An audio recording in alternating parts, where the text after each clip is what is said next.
روش صحیح شستشوی گیوه رنگ سفید.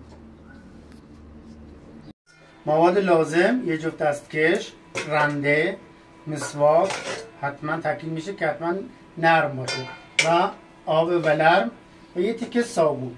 روش صحیح رنده صابون، به خاطر اینکه صابون کمترین ضرر برای گیوه رنگ سفید داره.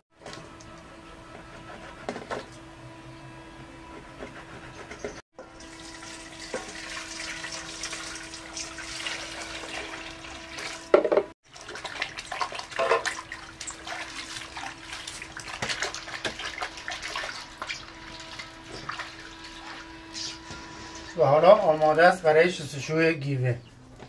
به این شکل اونو قوطه‌ور میکنیم داخل آب، قشنگ خیس بخوره.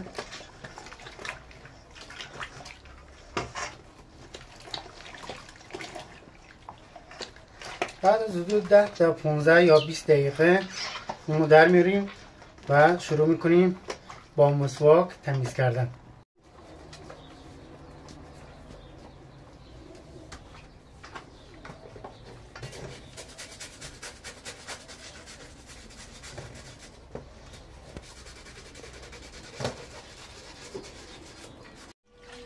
بعد از گذشت نیم ساعت اونها را با آب میشوریم.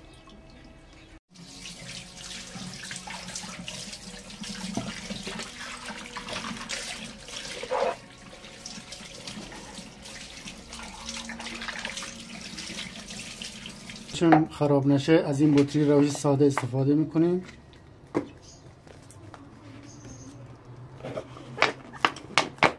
این روش تمام.